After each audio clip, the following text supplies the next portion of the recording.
Okay. Welcome back. So this afternoon we are in for a treat. This morning.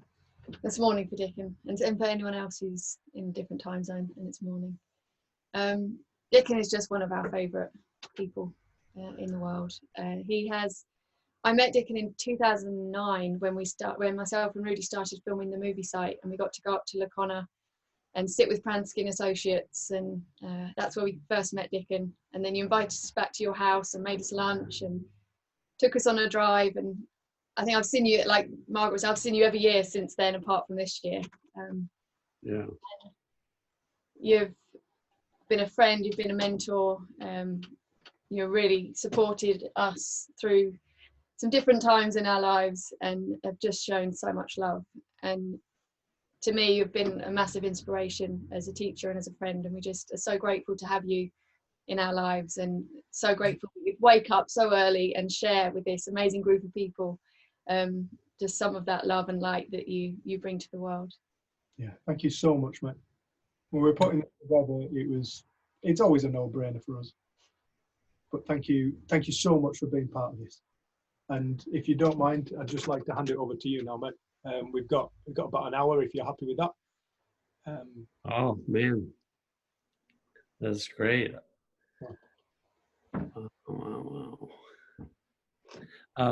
Is there anything in particular you want me to talk about, or just riff? Is there anything that you want to speak about, mate? Is there anything that's kind of inspiring you? Yeah, you guys, but also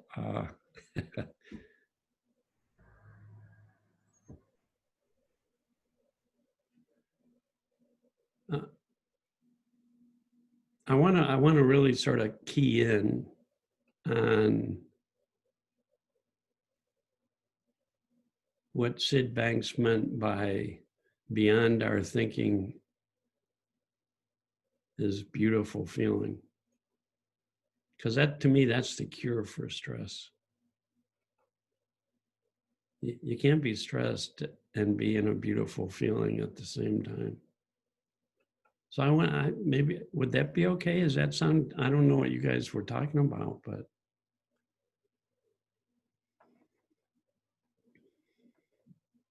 I mean, basically, I've loved learning the principles because it is, I've had the fortune of not only learning this for myself, but watching thousands of other people catch on.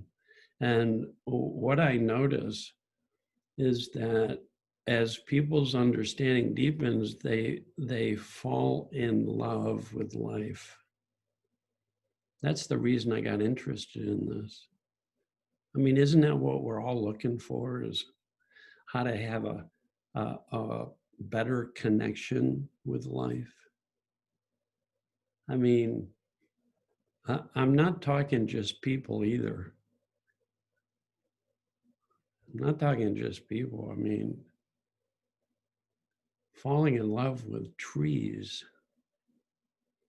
You know, you get these little love affairs going with trees and with the little birds that come to your feeder. It's an unconditional. These feelings I want to talk about today, they're unconditional. In other words, they don't require anything being a certain way on the outside.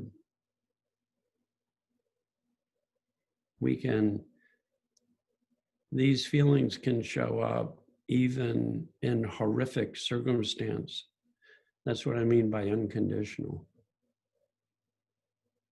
One time I was in a war zone in Peru, and for a week I thought I was going to die because they were shooting all around me and bombs going off and tanks and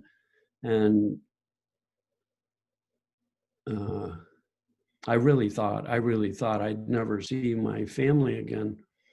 And in the midst of that, I found enormous clarity and peace and aliveness. So that they're unconditional. That's the beautiful thing. They source from within, so they don't depend on anything from outside. So I'll just say a few things about that, and then we can talk.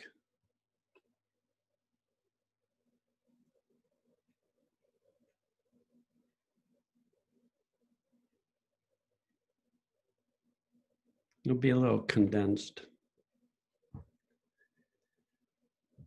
because it gets simpler and simpler. I mean, what a powerful thing to see that there is some force in the universe that's generating every moment of what we're feeling and experiencing. The power of thought. A divine gift without which I couldn't see you, I couldn't hear you, I couldn't enjoy being here, I couldn't recognize you. Power of thought's a divine gift that allows us to experience life. How great is that?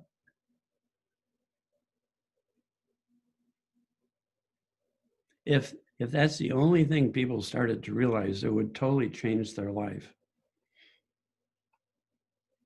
My wife loved when I learned the power of thought because I couldn't blame her when I felt annoyed with her. I couldn't blame her anymore for what I was feeling, right? If it's coming from my own thinking. So as soon as I started seeing, this was the very first insight Sid Banks had. He realized that every bit of his unhappiness and insecurity, every bit of it, was just temporarily being created by his own thinking.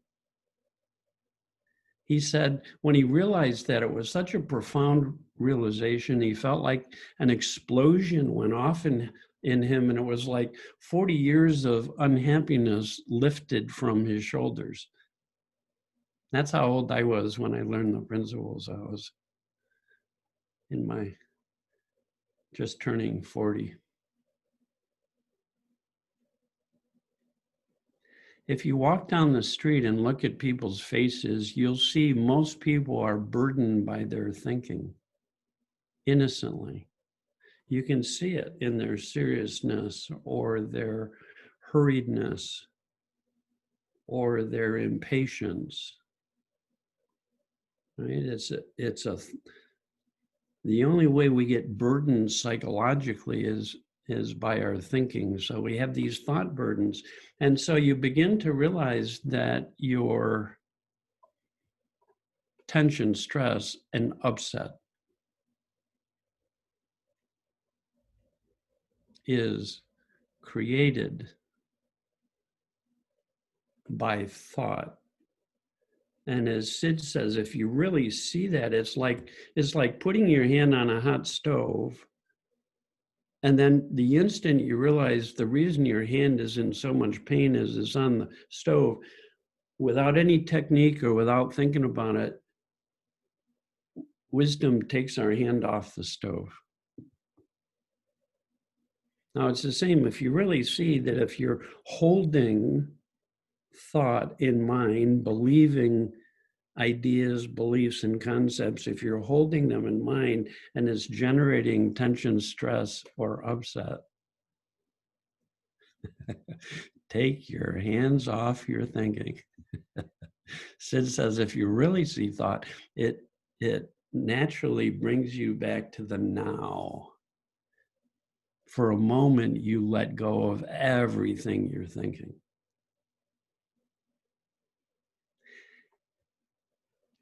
That was the very first insight I had. Was I was sitting in a hotel room during my very first training in the principles. And I started thinking about something that was going to happen a week later. And here I am sitting in this very comfortable hotel room. It's very nice. And I'm thinking about something happening a week later, and I'm getting totally stressed out. And it was the first time I realized I was a thinker. And I saw, oh my God, the thinking I'm doing right now is creating this tension and stress. And when I came back to the now, it was like I set down a heavy burden. I love watching people wake up to the fact of thought and start setting down their thought burdens, worry, stress, chronic feelings of unhappiness, tension, awkwardness. And then, so all the great spiritual traditions and psychological traditions talk about waking up out of our daymares. You know how we have nightmares at night? Well, we have daymares during the day. We get caught up in thought, think it's true, and live in the pain of that reality as if it's true. But the good news is when we wake up from a nightmare, we go, oh, thank God it was only a dream. I love that any human being, as you begin to have insight into the nature of thought, can wake up out of holding thoughts in mind, thinking they're true, and come back to the now. Now, you know what deeper feeling starts to be revealed when we are no longer under the influence of our personal thinking, our judgments, all the judgments we have about people and life, all the judgments we have about ourselves. Oh my gosh, people are so hard on themselves because they get caught up in thoughts about themselves that are judgmental. Ouch. Yeah. And to be free of that, to be free of shoulds, I should be better. I should be different. I shouldn't be feeling what I'm feeling. You shouldn't be feeling that way. You shouldn't be talking to me that way. Every time we have a should, that thought creates dissatisfaction, unhappiness. To say life shouldn't be the way it is, it would be like if it started raining right now and he said it shouldn't be raining. Right? So when we wake up out of the influence of that thinking for moments throughout the day, you keep waking up, coming back to the now, resting in the now, we start feeling more contentment, more satisfaction, more peace of mind.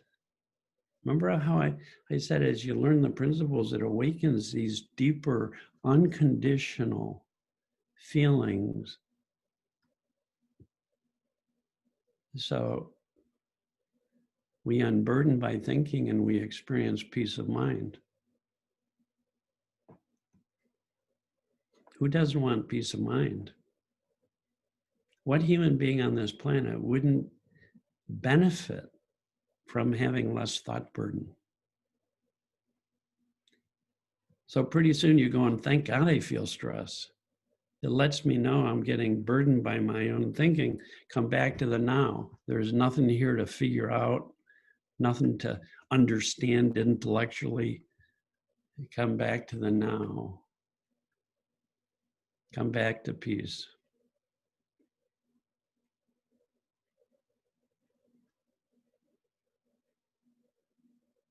It's only by each of us finding peace within that we can create a more peaceful world.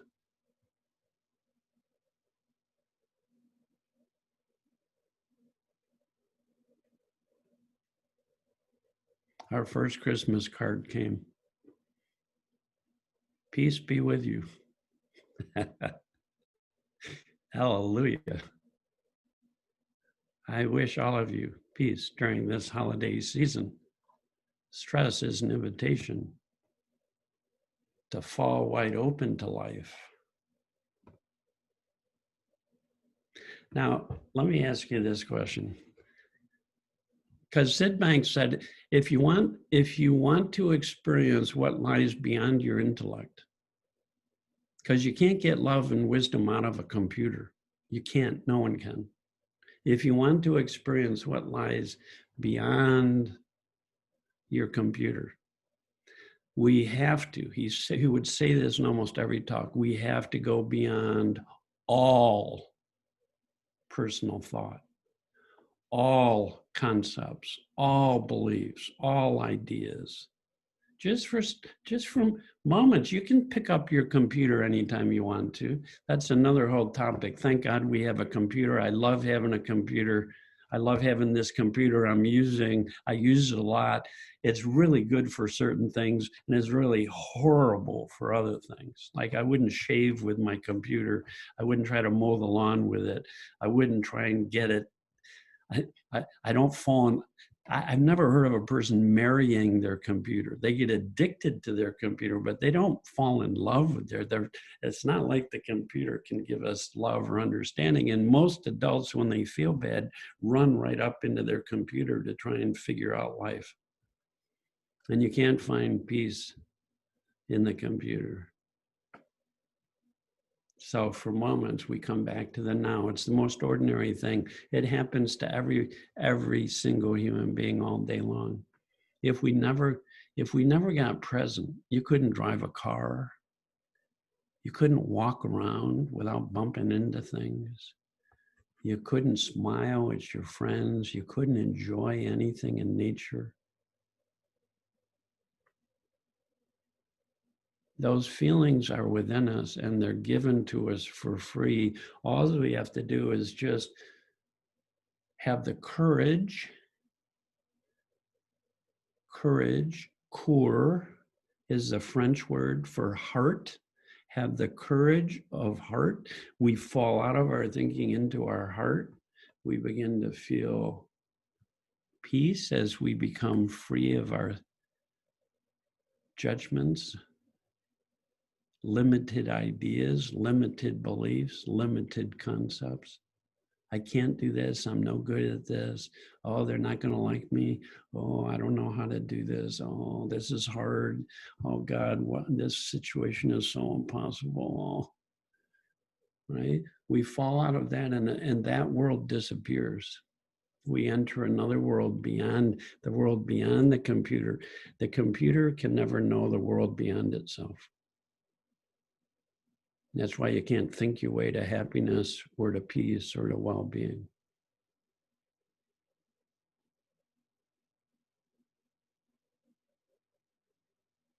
That's not the role of the computer. So peace. Now, here's my question. If in this moment you were to let go of holding on to everything you thought, some people call that just listening. Some people, Sid used listening as a metaphor for the now. It's just looking up. It's just being present. It's just looking at a tree without thinking about it. Looking around the room without thinking about it, just being present. What's still here experiencing life if you're not in your computer? In those moments when you're free of personal thought, what's still here?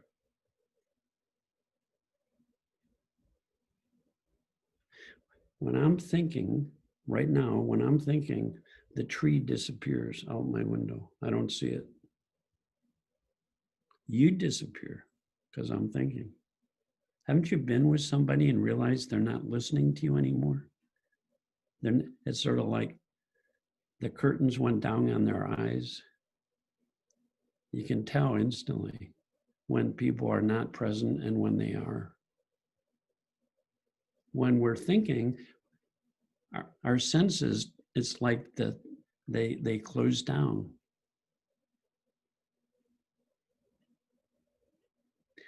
We go for a walk in the woods.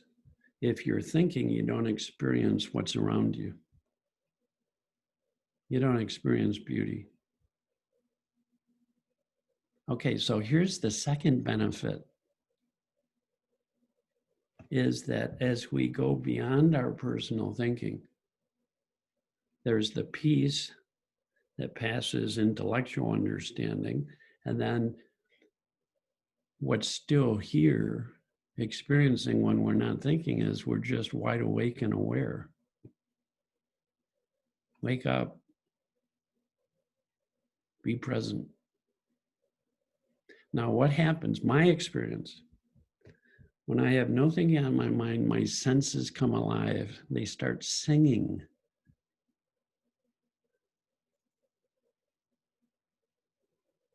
If I'm walking in the woods, the colors get brighter. Life looks brighter. I'm moving toward the inner light.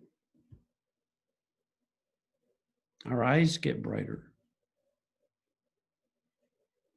My granddaughter, when she was 5 years old, we're driving around in the car and she goes, "Poppy, Poppy, I have magic eyes."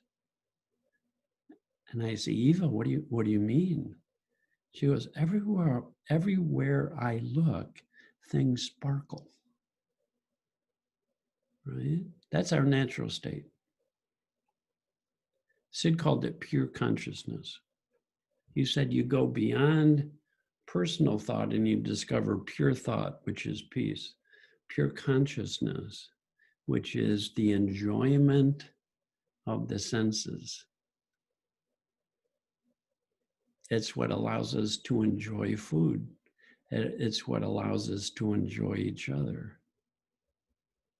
It's what allows us to enjoy life. It's what allows us to enjoy our work.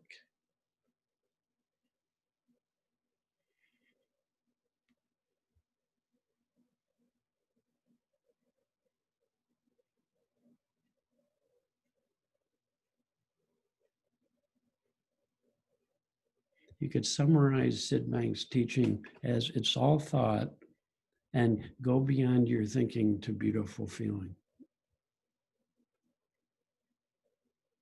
In silence, that's another word for free of thought, silence. Quiet mind lies peace. Bring peace into your relationship, see what happens. Bring pure, unconditional enjoyment that's not, "I'll feel good if."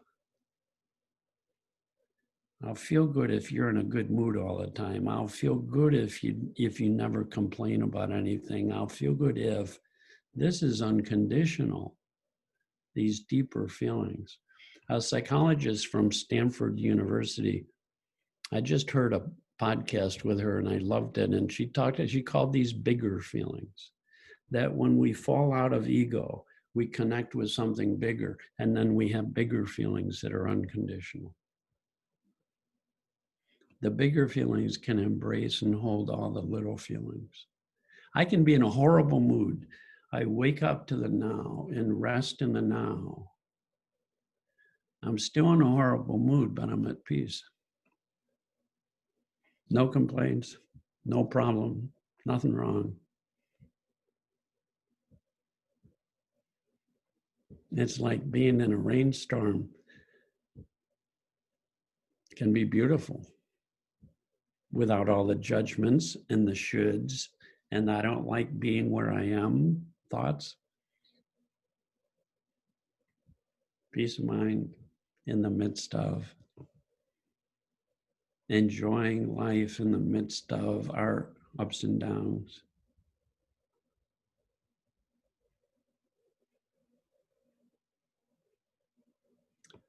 Okay, here's the other thing that happens. The quieter my mind gets, the more I feel connected to anything in front of me. The Buddha says, set your awareness up in front of you. Anything in front of me, the tree, I feel closer to the tree. As my mind gets quieter and quieter, I feel an intimacy with life. This is one of the best things I learned. This is love. This is unconditional love. If I'm with my wife, I experimented with this for 2 years. Every time I felt tension, stress, annoyance, bother, frustration around my wife, I'd step away, come back to the now, rest. The Tibetan Buddhists say meditation is just rest. We give our intellect a rest. We go offline for a minute. We stop staring at the screen of thought-created reality. We close our laptop and just rest in the now. And then as Eckhart Tolle says, there's deep rest. We go deeper. We fall out of, we're uptight, we fall into ourselves, into this moment as it is. Peace, joy, love. I love that Sid Banks says there's actually no word in any language for these beautiful feelings, because in order to put a word on it, you have to go back into your intellect and label it. And these are the feeling we feel when we fall out of our intellect. It's a beautiful feeling. Sometimes that's about all Sid would say is, you're looking for a nice feeling. Don't worry about what it's called. You don't have to label it to experience it. My little grandkids are not going, now, what feeling am I in right now? Right? They just drop out of their intellect, live in the now, and live in these feelings. That's our birthright. It's our birthright.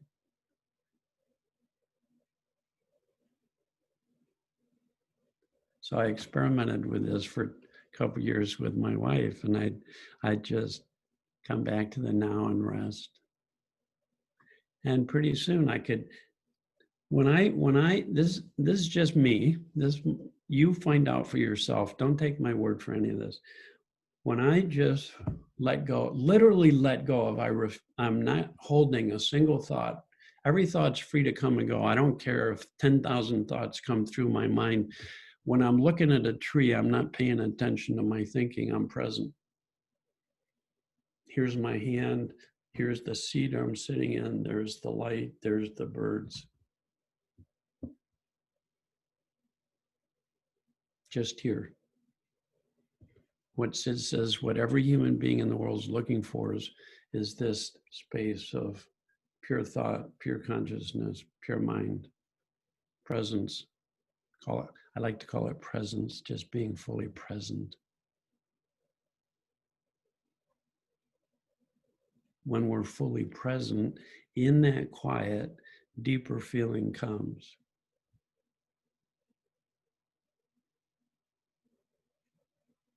One of my favorite Sid quotes is, the feeling of love and the state of no thought are coupled together like lovers.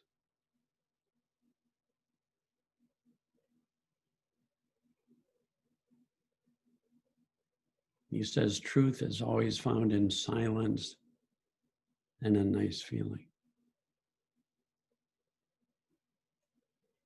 We all experience this without realizing it. And when we don't realize that it's coming from within, then we start thinking that something on the outside made us feel good. And then it becomes conditional. And then we're in trouble. Then we think we need that thing on the outside in order to feel good, rather than anytime, any place, I drop out of my thinking. Even during that war zone experience I had, when I fell out of my thinking, I felt unbelievable clarity and quiet and presence. And here's the coolest thing. In these feelings is a knowing that's not of the intellect. When we're in these feelings, we know exactly what to do no matter what's happening around us without having to think about it. It's what Sid Banks called wisdom, a formless intelligence. So in deeper feelings, you find your answers. What to do in this moment, no matter what craziness is happening around you.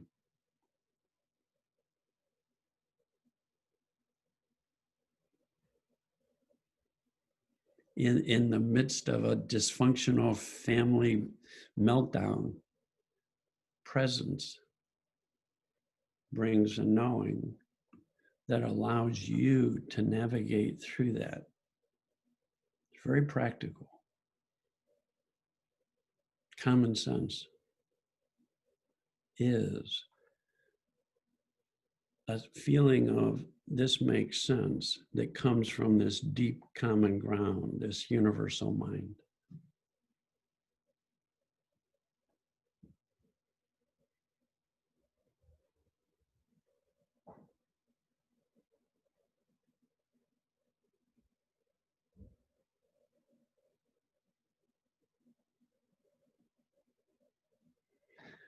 When people are fully present, like I watch my grandkids when they were babies and I'd be holding them, they'd have every feeling you can imagine. You can see it going through, just flowing through them. When we're fully present, we're not trying to manage our experience or control it. It's free to flow through the same way weather is free to flow through the sky. The sky is just wide open. The now is just when our being is wide open. We're thrown wide open to and as the universe. We're the wave being open as the ocean, connected to the one, whole, unbroken, undamaged. The ocean never says my wave is broken. The wave, when it forgets the ocean, can go, I'm a small little wave, what's wrong with me? Look at all those big waves. I got to become a big wave to be anything. That's called ego. Case of mistaken identity. So these deeper feeling, even when the past few years, unfortunately, I had all these emergency abdominal operations and it was a real pain, literally. I felt some of the worst pain I've ever felt. And while I'm in pain, I'm either in my personal computer thought world or I'm present. When I'm in my pain, having thoughts like, I can't stand this, this is horrible, I think I'm going to die, this is torture, I experienced that thinking. When I became fully present, I'd feel pain. I'd see the tree out the window. I'd see my wife's face full of compassion. Oh, I'd see the way the nurse is holding my arm tenderly, and I'd say, oh, thank you for being so careful. Right? And then pain. When we're in the now, we're just experiencing the totality of life. But when our minds are open, then our senses are open, then our heart is open. That's the principles. The principles are the energy of life. They're not ideas. It's the energy of life. When I fall into different qualities of energy, I have different experience. The more open the energy is, the more positive the experience we're having. When I'm caught up in thought, I'm very closed-minded. When I wake up out of my thinking, I become open-minded. And then my senses come alive. And then my heart opens. I feel connection, right? So I could go from being very annoyed with my wife, waking up out of my thinking, dropping into my soul, dropping into my heart. I walk back into the room with her and she looks like a different person. I'm seeing through different eyes. I joke with my wife, when I get caught up in my thinking, And then I sort of wake up. I say to my wife, I'm back. I'm back. Watch out. The other day I got upset with Koisi, and it's the first time I raised my voice with her, and as long as I can remember, it's really been a long time. And I really raised my voice to her. And then both of us had this look of like utter shock, like, oh my God, what just happened? See, that used to be just par for the course, and neither of us got shocked when it happened. And then it was utter shock. It was like, oh my God. And I got quiet. And here's the other thing. When we're not so caught up in thought, we're not so serious, we become light-hearted. So without thinking about it, this is that knowing kicking in. I crawled on my hands and knees over to where my wife was sitting and put my head in her lap and said, oh, great one, I am unworthy. I am unworthy. And she burst out laughing, and I burst out laughing with tears in my eyes and gave her a big hug. And then we had a good talk. We had a really nice talk about what was going on. And it really woke me up to the fact that I had been caught back up in a lot of personal thought. And the next day, I just spent a lot of time just resting in being Dickon, that being, human being.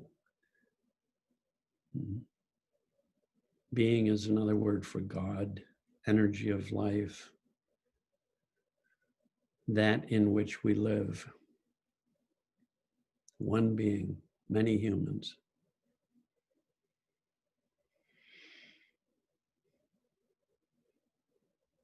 So it's all thought, and go beyond your personal thinking to deep feeling, because it's in that deep feeling you'll find all the knowing and guidance you need to live a beautiful life.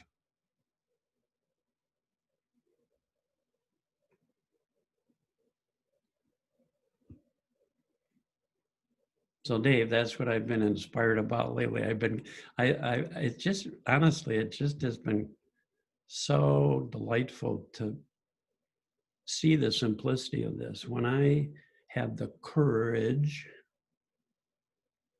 to get out of my head and drop into my heart and rest there, not knowing anything, not being anybody, just presence and feeling. There's a whole nother world, beautiful, beautiful world that is right there with us at all times.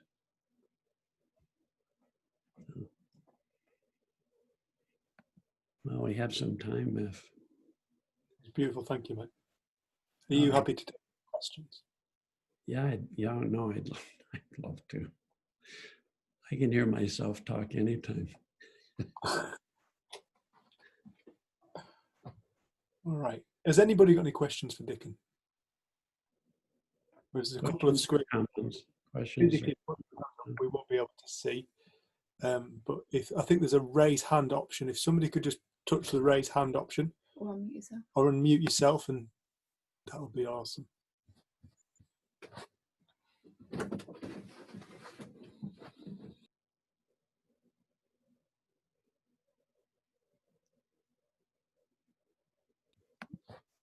Is that a hand? Jack, was that your hand, love?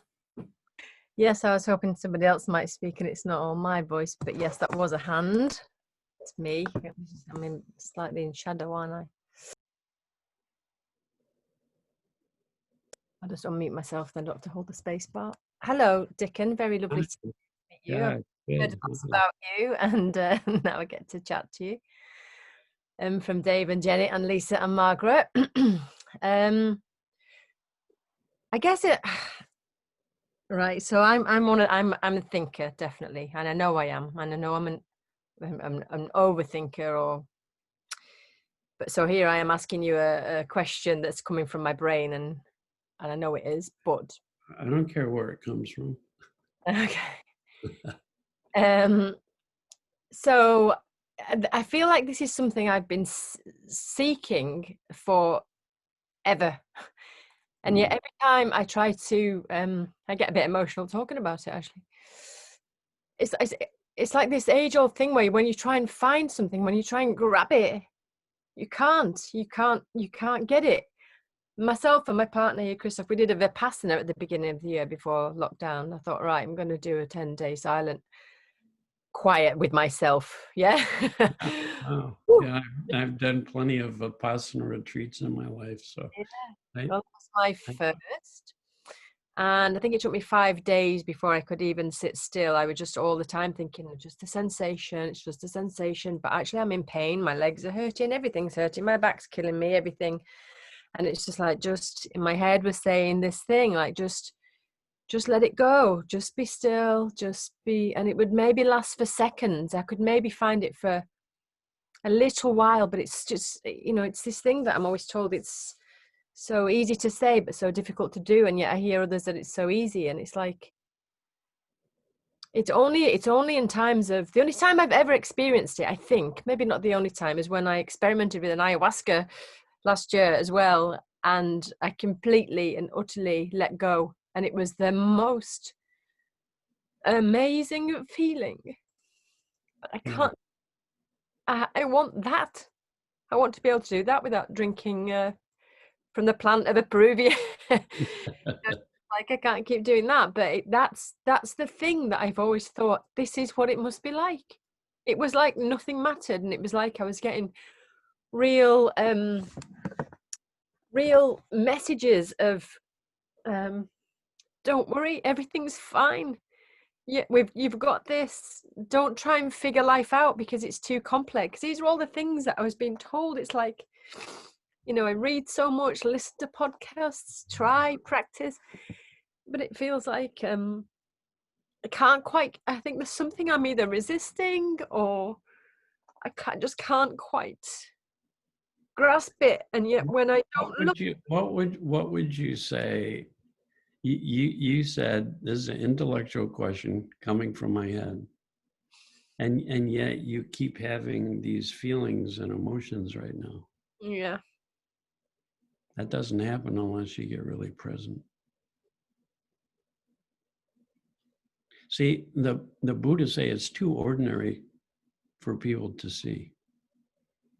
That's the benefit of a teacher, is it's so ordinary you can't see it. If I followed you around all day, I'd be able to point out half the time you're in the now and you don't know it.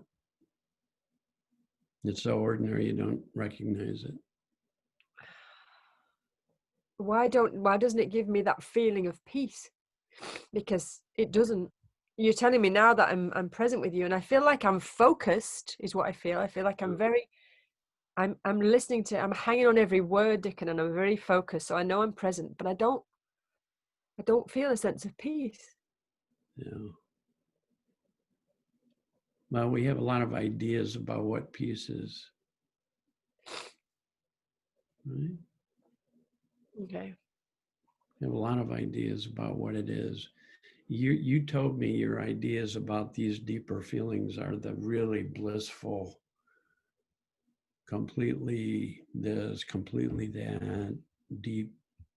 It was peace that I felt when I felt it, because I felt like I'm enough and don't worry about the future. I have this constant tale with myself of what is my purpose? What am I put on this planet to do?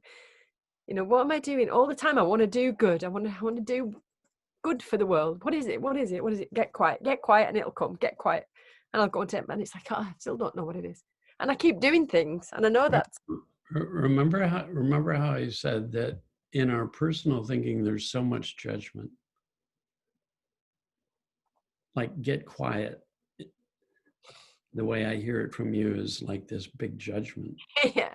So if you went up to some kid and said, get quiet, get quiet, get quiet. Yeah. Quite tell myself it's quite.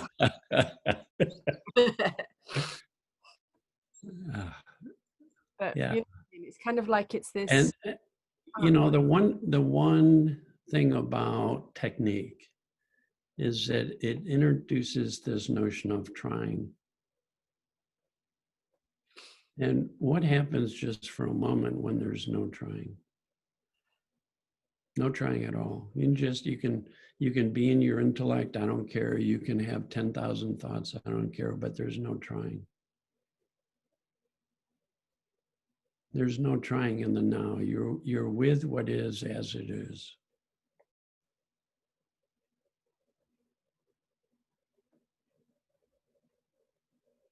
Just, you get to be yourself as you are, finally, without all the barking orders coming from your head.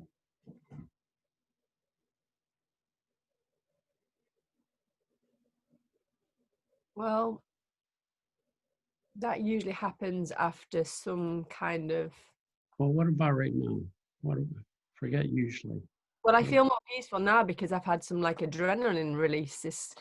The hormones have just coursed through my body because I'm speaking to you. No, you're not feeling peaceful because of your adrenaline. You're feeling peaceful because for a moment you stop trying. I could see it happen, even in the dark, even though you're in the witness protection program. I don't know if that's better. Yeah, that's better. No, I can see it happen. We're literally a thought away from the not trying space of presence. It's the one thing we can't do. You can't do presence. If a baby tried to do presence, they'd be neurotic.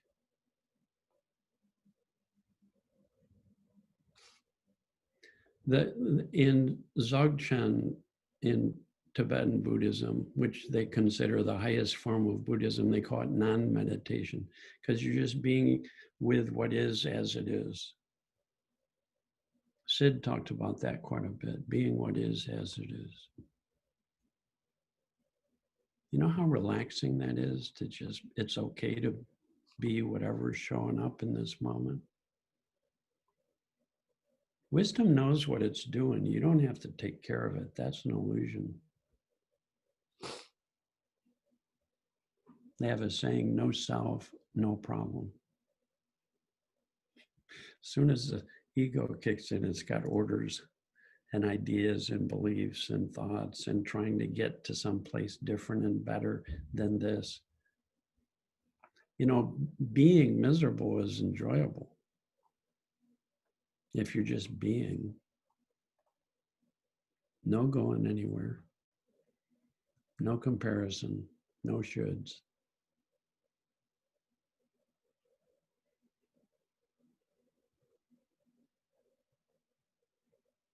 If your leg is in pain, you can stretch it. No rules. Just what makes sense in the moment.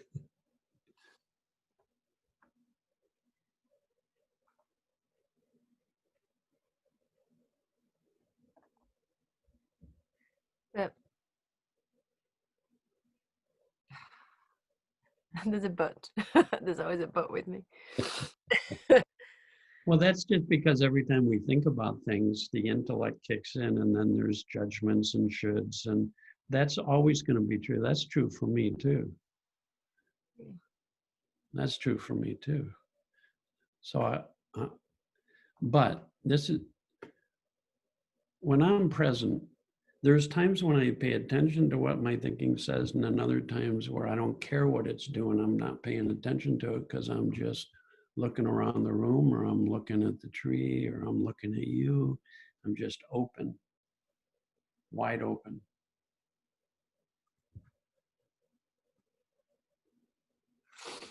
That to me feels like respite from the mind. It feels like when I get into that mode, I can do that, and it feels like maybe I'll have a bath or something because that's my thing. Yeah, there you go. There you go. It's always here. It's always here. It's what doesn't come and go. All these thoughts and shoulds, they come and go. Underneath all of that comes and goes is our being. That doesn't come and go. It's right here. That peace, that joy, that love doesn't come and go. It's just always right here.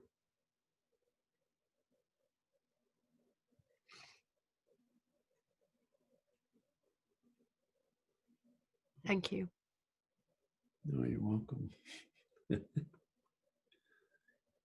And as soon as you think about it, it'll come back again, right? It'll get the trying, the doing, the shoulds, Oh yeah. but you start catching on to that because that thinking creates tension.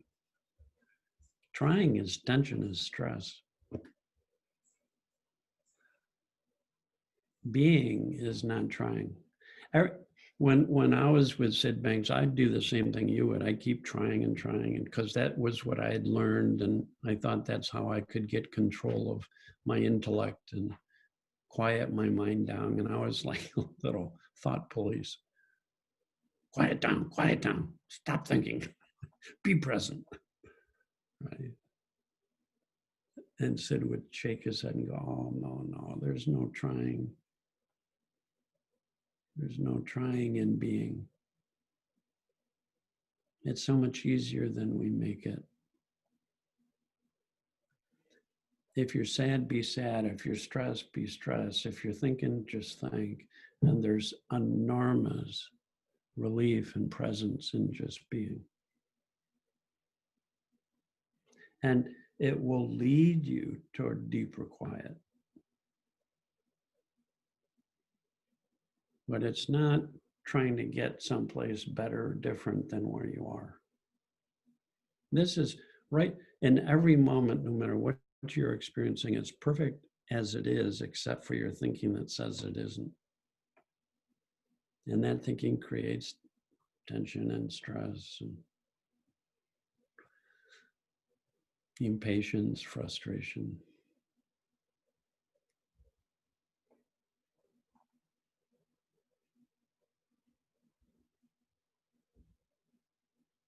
And then you get more familiar, Jackie, with this, just ordinary, familiar being yourself. You get to be yourself for the first time.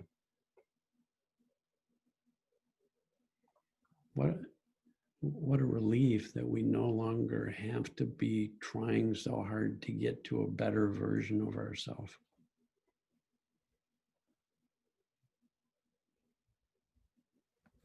There's another raised hand, if you don't mind, Dickon, and it's Anna's iPhone. Yeah. I don't know if is that Anna Sequeira? Yes. No, Dickon, no question. I just want to say I love you. I love you. It's so Gorgeous. great to see you again. Oh. You know, I was just thinking, actually, again, it's not a question. It's just what popped into my mind about when you talk, you often refer to children, your grandchildren, you know, and it just when you were bringing it up before, it just reminded me just how simple it can be. If you just think about how children think, Yeah, that they're not going around saying, we need to talk about our feelings right now. We need to work on our relationship right now. Children just don't do that. They're just like, oh, ball, tree. You know, it's just the best thing to witness, isn't it? And that's what I see when I look at you, is that childishness. Well, I love seeing how comfortable babies and young kids are with feeling anything, with no judgment and no shoulds, and then how quickly it passes. That's called resilience. And I get stressed, I get upset, and if I think into it, it lasts longer. And if I don't think into it, I'm just more like a baby than having an emotion come through, and it keeps flowing. Yeah. Living in the flow of experience. And it's very, very freeing. So we become very resilient. We become like kids again. But so kids still have tantrums and kids still get upset. And yeah, exactly. But we, as you get older, you tend to hold on to it a lot more, don't you? And it lasts for longer. Well, if you let it, or you can... It's interesting to me when I look at most adults, when they feel tension, stress, or upset, they think harder. And as our understanding deepens, you feel tension, stress, and upset, and you think less. But you can see most adults think into it. Babies don't do that. Little kids don't do it. And because we think into it, it lasts for longer and longer periods of time. You're right. So we innocently, we lose our resilience, but we're made to be resilient. You let go and you become resilient. You just can't think our way to a better space. We can just be where we are, and then it happens. Wisdom takes care of it. Thank you. Good to see you. You too, love to Coisy. I will. Yeah. Thanks. Have you got time for one more question, Dickon? I got all the time in the world. I'm going nowhere. So as long as you guys are okay, Cool. I can hang. Okay. Anybody else? Is Coisy making you breakfast? Dickon's already Yeah. had breakfast. She's in doing some yoga. We've even had breakfast. Has anybody else got a question? Can I say something? It's not a question. Oh, yeah, Beck. I just wanted to say just a quick thank you. Oh, okay. What? Wait, Yeah, so Beck's got a hand. I thought it was Beck speaking. Carry on. No, I'm only just saying a thank you to Dickon. And a thank you to Dickon for introducing me as well to Dave and Jen, because Oh, yeah. I listened to Dickon and then I sent Dickon an email and then I got a response, you know, like within hours, because I said, I'm really stuck. You know, I did it to Dickon before I did it to you, Dave. I went, I'm really stuck. I need some help. I've got a highly sensitive child. I don't know what to do.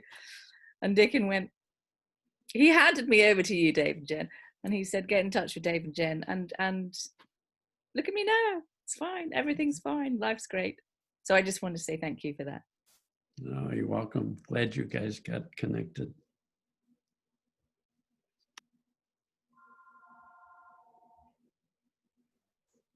Can I please ask a question? Yeah, sure. Hey, Dickon, how's it going? Very good. Thanks. Good, good. It's been about 9 years since we last spoke. I don't think you can remember me.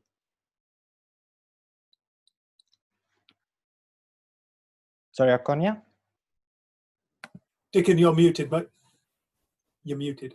Oh, There you go. 9 years. I can't believe it. Wow. Yeah, you were one of the first people that I spoke to about the principles. Dickon, quick question. I know for a fact that I spend a lot of time in and out of my intellect. So for example, I spend a lot of time in presence, then I'm in my intellect, then presence again. I continue like that quite often. Yeah. But my question is, how is it supposed to play out, for example, with my work conditions, or if there's something important that I need to do, that I know I need to do, now whether I'm in my intellect or not, it's as if it's challenging for me to do simple things. Like for example, send an email. I can sit and I can stare at the wall and I'm like as present as what I can be, but then I don't do that effort to send the email or do the practice that I need to do or the work that I need to do. And then when I'm in my intellect, I spend a lot of time as if I'm, you know, going through whatever I need to do, etc., etc. I don't know if it's kind of like making sense what I'm trying to get at. It's like when you're in presence, is it supposed to be simplistic to do that simple thing? Or is it just supposed to come naturally? So I don't know if you understand what I'm trying to get at.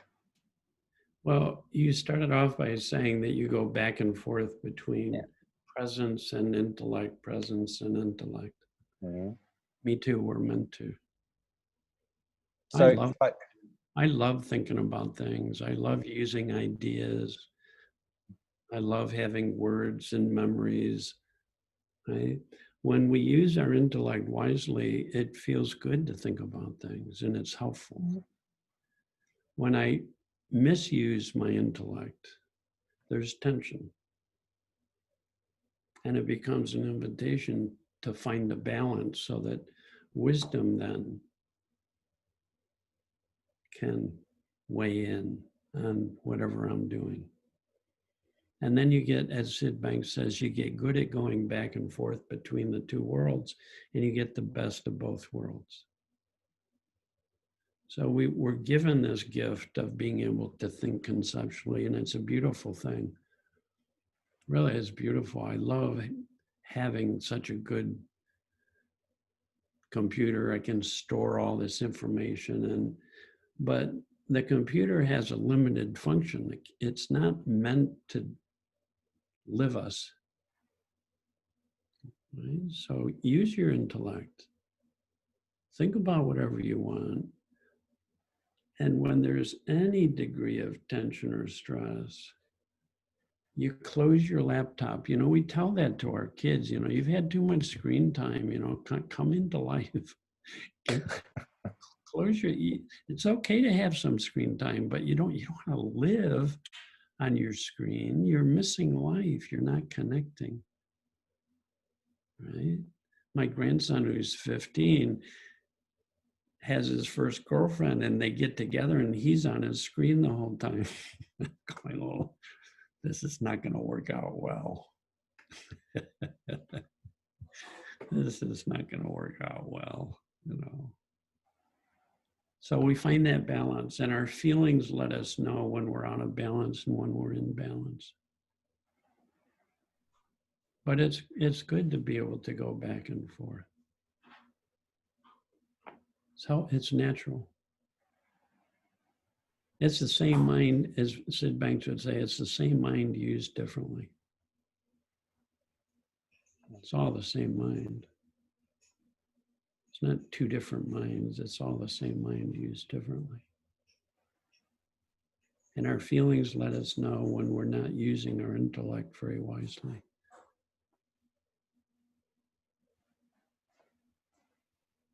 Okay, awesome. Thank you very much. Oh, you're welcome.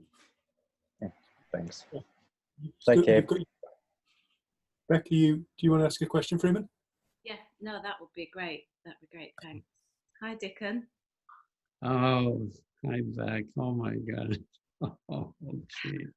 It's so lovely to see you. Like all these phenomenal friends I have in England are showing up here.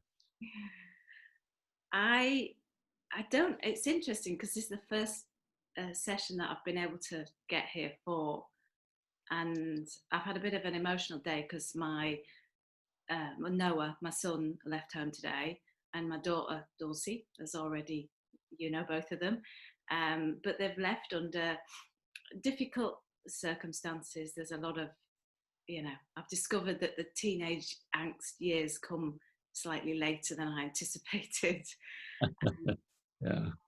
I made a decision a few months ago, because I knew they were going, to just move to Devon, basically, to pack up my house, leave my job, put everything in storage, and go and just be by the sea for 3 months with no kind of nothing to do. And I've had so many people around me with real judgment about what I'm doing. Even my daughter was like, for God's sake, Mum, you're not 18, you're 50. What do you think you're doing? And when you spoke earlier, because I've been giving myself such a hard time about this, because it came in the moment as a real, like, this is what, after 20 years of looking after kids, this feels like it feels crazy, but it also feels the perfect thing to do. And listening to you talk about the children and how it just, I can't even explain it because it just hit me. And it was like, wow, I'm just kind of being childlike with the way I'm seeing. I've spent 20 years being so stuck in routine, and I've got to do this and I can't do that because I've got kids, and then all of a sudden I have all this freedom. I have no husband, no children, no job, no house, no mortgage. I paid off my last debts, and it's kind of like, oh my God, I'm just being a child, but it's okay. And I just saw it when you spoke, and it was like, wow, I have to say something. So, oh, that's delightful to hear. Really, I wish that on everybody. Seriousness is a curse that comes out of a misunderstanding. And we just get caught up in shoulds and obligations and responsibilities, thinking we're being responsible adults. We drop that. Wisdom won't steer us wrong. And if wisdom takes you to the beach for 3 months, good Lord.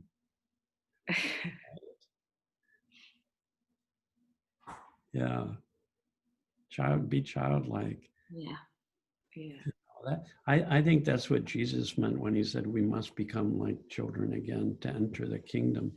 And the kingdom is presence. It's that space within, characterized by peace, joy, love. That was Jesus's whole teaching. That's the essence of spiritual teaching when understood properly. And so when you drop in there, out of that peace, you get clarity. And then out of that presence, you get inspiration. And then when you trust and follow inspiration, it works so great. Yeah. And it's interesting because I've noticed that for months now, I've been listening to everybody else that's been going, you can't do that. It's not responsible. And kind of living in that. And the stress has been really impacting me. And now when you just spoke, it was like, oh my God. And I can't even put it in words because it was just that moment of, oh my God, it's okay. So I'm just like so super excited now. So thank you.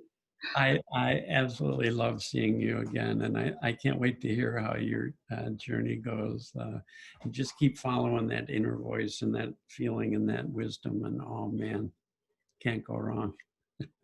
I'm glad we have a chance to find out what that's like to have nothing else going on. Yeah. Yeah, awesome, Beck. Awesome. Love you.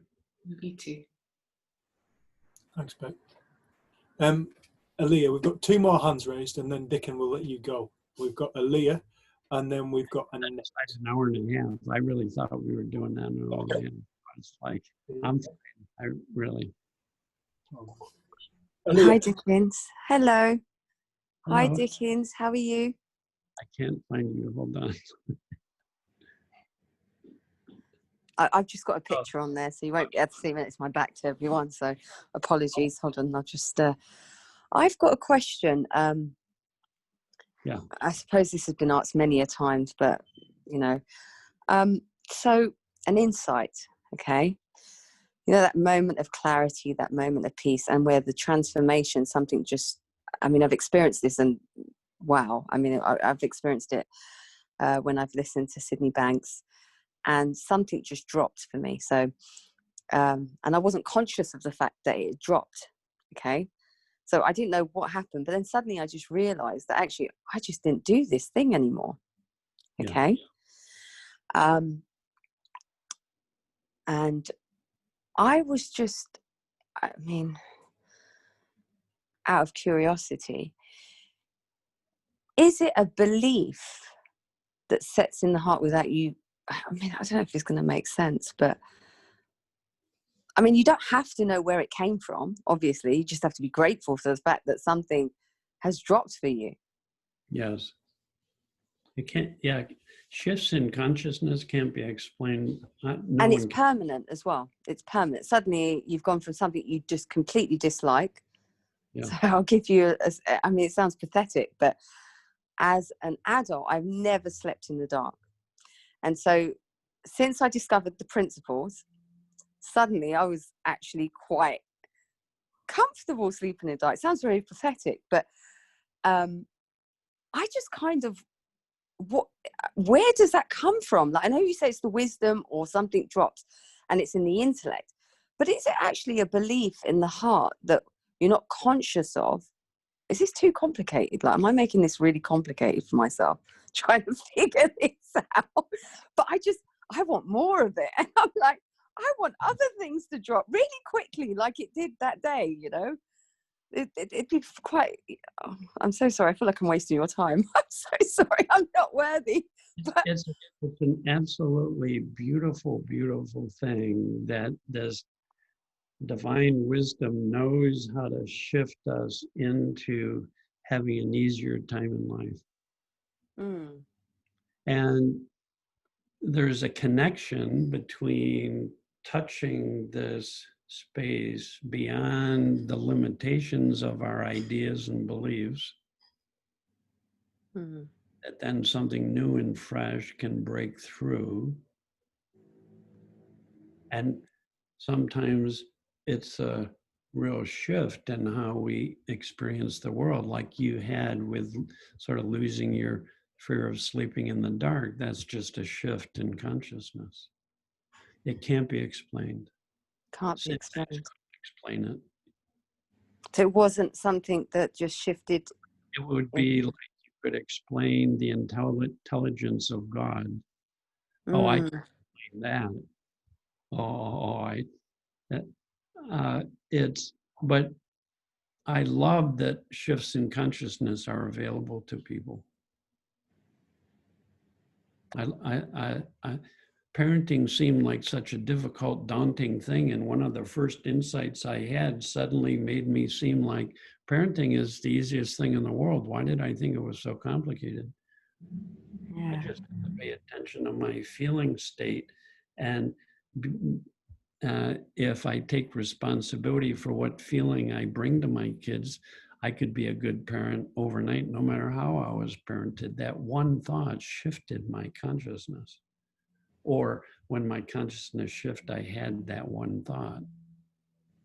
And it changed my parenting. It just made it seem so much easier and doable and enjoyable. Mm. Thank you. Oh, you're welcome. There are some hints. Sid would see that we would want to go higher again or want to have more shifts. Well, that's ego. And he says, if you want to go higher, wisdom knows how to do that. So just keep enjoying this moment, coming back to, he would say, come back to gratitude. When we come out of our head into our senses, we become more grateful for beauty around us, for life. He said, you live in gratitude. Shifts happen out of that quiet, out of those deep feelings. That's where wisdom breaks through. That's what happened to Beck. Her wisdom broke through in a moment of quiet and clarity. I think that's what Jesus said as well, wasn't it? Shift happens. My favorite bumper sticker. Shift happens. Shift happens. Right, I'm sorry to do this. It's two more.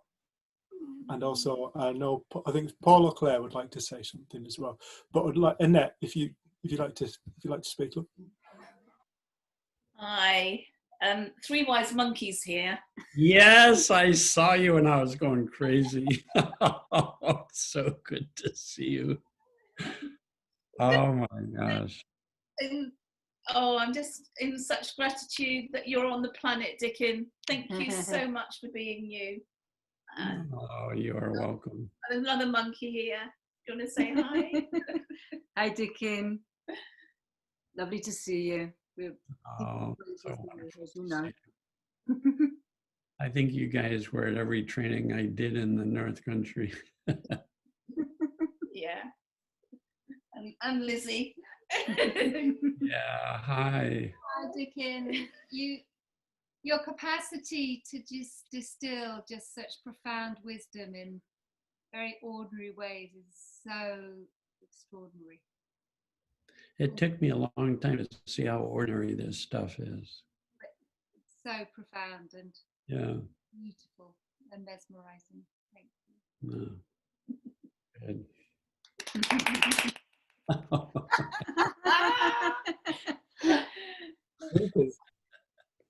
Wend. Hey, thanks, Josh. Hi, Dickon. Hi. How are you? Oh, really good. Thanks. Good. I just wanted to pick up a little bit on what you shared in terms of the barometer of. Wendy. Sorry for 1 second. Do you mind if I ask? Can you speak a little bit closer to your microphone? Sure. Is this helping at all? It's quite quiet. Is this helping at all? Hold on.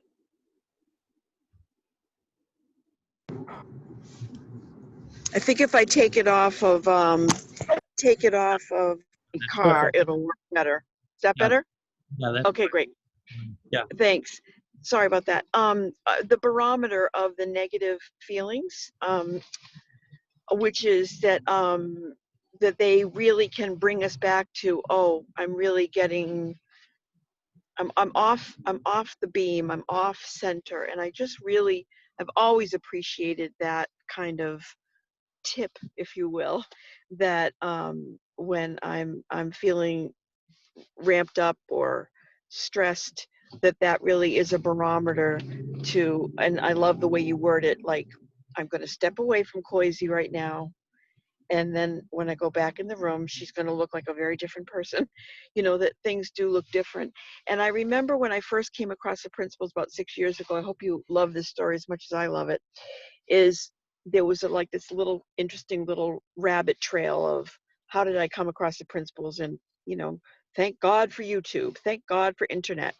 So I was trying to be a coach at the time, and I got turned on to a Rich Litvin video, and Rich Litvin said, my partner in crime is Steve Chandler. And so I listened to a Steve Chandler video, and then Steve Chandler said, the most accomplished, or something like that, a psychologist of the 20th century, George Pransky. And I said, George Pransky, who's that? And I'll tell you what my experience was when I listened to Steve Chandler videos and George Pransky videos. I said, dear God in heaven, if they don't talk more quickly, I will lose my mind. I was completely undone with how, quote unquote, slowly they were talking. And oh my gosh. Well, about 6 months in, after kind of getting involved with people and talking and exploring this conversation, I listened to George Pransky videos or Steve Chandler videos or whatever, and I was like, they're talking perfectly normally. I must have been listening to the slow ones before. But all of a sudden, that was my barometer that, oh, I'm in this new, slower, quieter place. And my husband's noticed it. That's about 5 or 6 years ago. He said, I'm not the same person that I used to be 5 or 6 years ago to live with. And I just don't get caught up like I used to. I just don't. And it's nothing I've done. It's nothing I've sought after, but just looking in that direction toward the truth of the matter, the truth of life.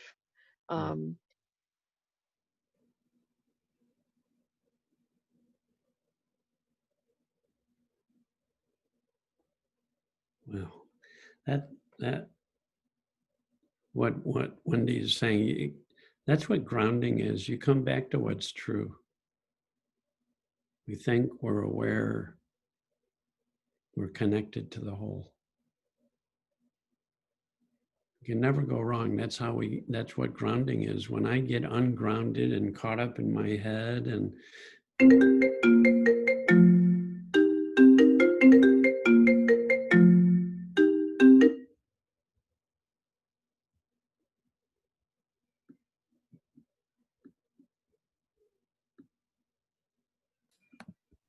Who was it? hello?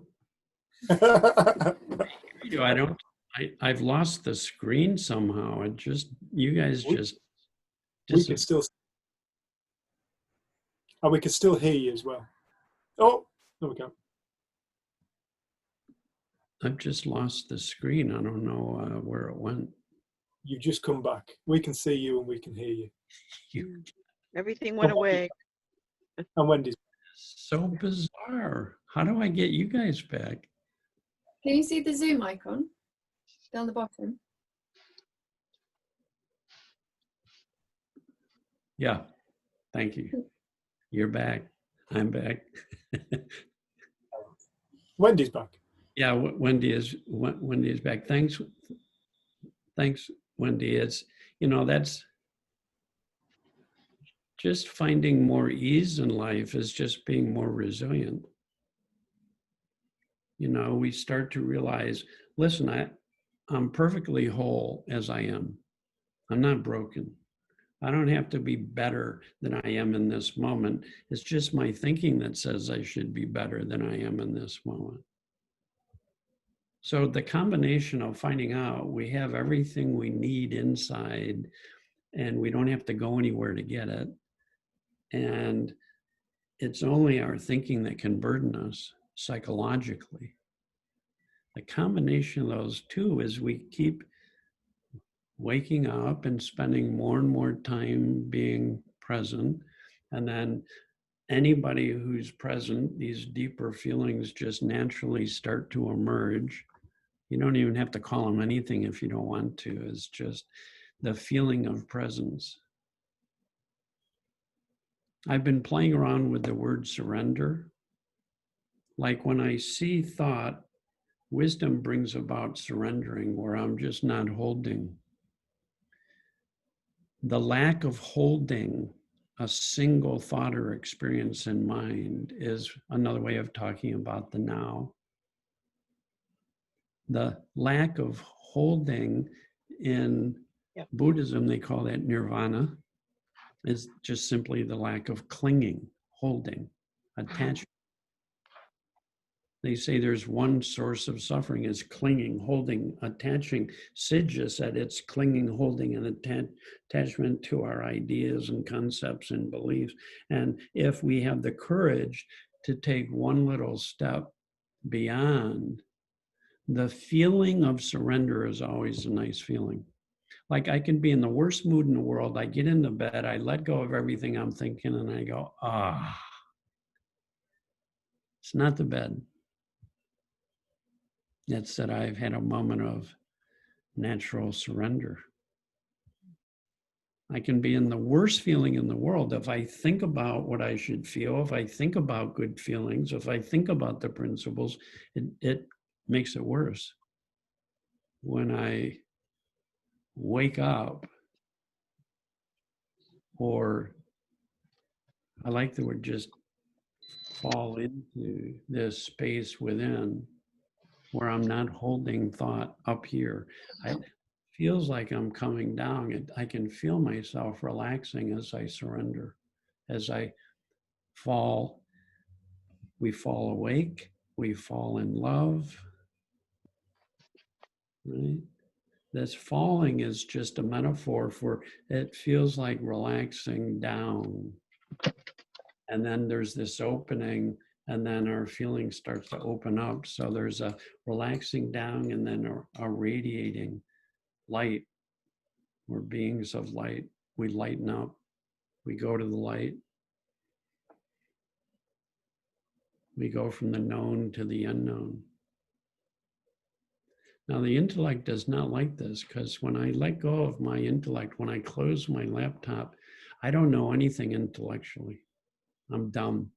I don't know anything. I don't know what to do, how to deal with things, but wisdom knows. So this is the cool thing. When we don't know intellectually, wisdom's knowing gets stronger and guides us perfectly. When you're driving a car, you let go of what you're thinking, or you're going to be in an accident. And when you let go of what you're thinking, you're making life and death decisions without running it through your intellect. You're not having to analyze and figure out and make sense of it. And wisdom is living you beautifully. So when, as Sid would say, when our personal thinking goes to sleep, this divine mind wakes up and lives through us beautifully. And it doesn't require the intellect. It can use the intellect because it's all connected, but it doesn't require it. It's a knowing. I'm in a difficult situation in my family. I'm trying to figure out what to do, what to say. I used to spend a lot of time in that place. And then there's this faith and trust and wisdom. So I go into not knowing. I don't have a clue what to say or do. And then for no reason, I start feeling a little more present, feeling good, better. And I just have more common sense. Have more common sense.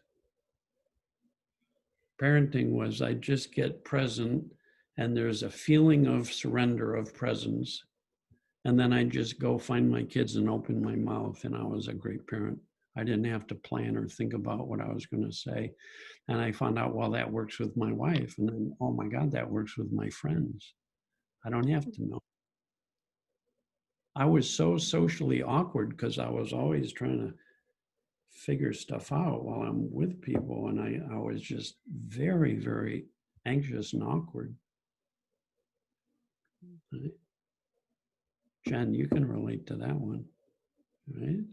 And then when I began to intuit that I'm connected to something greater, it was sort of like, why am I working so hard if I'm connected to the intelligence that knows how to create and operate the universe? Yeah. Ego is just thinking I can do a better job at this than divine wisdom can. And that's a little arrogant, isn't it? I get out of the way. I don't have to know because wisdom knows. I joke around with my friends. I love letting wisdom have her way with me, where I just don't have to think about my life and I still live it. It's guiding me, living me. That's why it's called wisdom. It's a knowing intelligence. It knows how to turn flowers to the sun. Dave and I have had so many talks about the way wisdom, that intelligence comes through nature. And you got 3 trees together, and each of those 3 trees knows how to make their part of the canopy of trees. Dave showed me that one. Oh, man. So when I'm having difficulty, either I use my computer to try and be my guide, and the computer has no wisdom and no love, or I drop into not knowing and then discover from experience that wisdom does know, does well by us. I used to say wisdom has our back. Then I was talking with Elsie Spittle about this, and she goes, no, Dick, and wisdom is your back. It's who we are at core. It's our nature. Love and wisdom are our nature, right? Let go of negative thoughts and I become more loving. Let go of positive thoughts and I become more loving. And in that feeling is knowing. So, well, I hope this has been helpful, folks. Have you got one more moment for Paul and Claire? Sorry, mate. Like I said, I've had breakfast, I've had my coffee. It's only 9 o'clock here, so you're the ones who are in the dark now. Thank you. Yeah. Claire. Hi, Dickon. Hi. There you are. Yeah. Oh, hi, Claire. Hiya. First of all, very quickly, I just have to say it's amazing to be able to speak to you.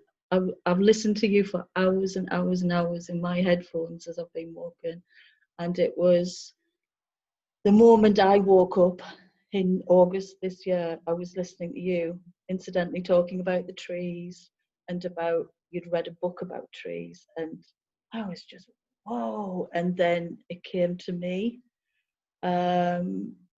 And this weekend, so thank you. And it's wonderful, wonderful just speaking to you and looking at you now. You've changed my life, and I'm sure you have, many, many people, but the impact you've had on me, it's just, you've changed my life. It won't. Anyway, I'll stop that because I'll start crying. Now, Dave has gone and done that this weekend to Paul. And we have had a really amazing weekend. And on a more light-hearted note, last night we were just, oh wow, oh wow, oh wow. Then we thought, we're getting really tired now. It's just a bit overwhelming. We'll take the dog out. So we took the dog out, and the whole bloody time around the park we were going, oh, yeah, and this and this and this, and we're getting a bit pissed off because we're so tired, and we're so like, we're going, oh, I've just noticed this, oh, I've just done that, and then we are both knackered, we're both just shattered. Tell me what we should do tonight, because we had wine last night, 2 bottles, and it still didn't stop. So what do we do when you have this new thing? And yeah, what should we do tonight, Dickon? I love the word enthusiasm. N is the prefix that means filled. Enthusiasm is theos, spirit. Sometimes we get so filled with spirit that we just have boundless energy. And it's enjoyable when it's just natural and just bubbling up. It's like you just pop the cork on the champagne bottle and it's just bubbling up, and it's just, you just feel effervescent. Well, enjoy it. And then because if you're fully present, or even a little present, your wisdom, your common sense will tell you, okay, now's the time to go to bed. Yeah. So you don't want to listen to me. You don't want to listen to anybody else. You just get quiet, and your common sense will tell you, okay, I'm loving this, but I'm so tired. Now's the time. See, that happened to you at some point last night anyways. And then the intellect says, but I have to figure it out. I have to know. But the paradox is, the computer wasn't built to know that stuff. It's built to have information available to you. So you just trust your own, what makes sense to you. And if you're not sure, just get quiet. And if you're in a nice feeling, whatever you're doing is guided by that wisdom, whatever you're doing. Thank you. No, you're welcome. I think when Sid had his insight, you'll know better than anybody, Dickon, but he didn't sleep for 3 nights, 3 days and 3 nights of just becoming aware. Oh, bloody hell, look at that. Oh, that as well, and that, and that, and that. Oh, shit, it's all that. It's all that. And for 3 nights, he didn't sleep. And you know, I love what Dickon said, because that's the only thing that came to me was just enjoy it. Just enjoy it. I love the opportunity to sit fresh and wonder what life's going to bring. Yeah, that's right. Just be there.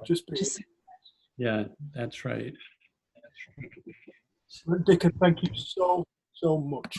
Oh, I just have loved being with you guys and everybody who came to. You guys throw a great party, let me tell you.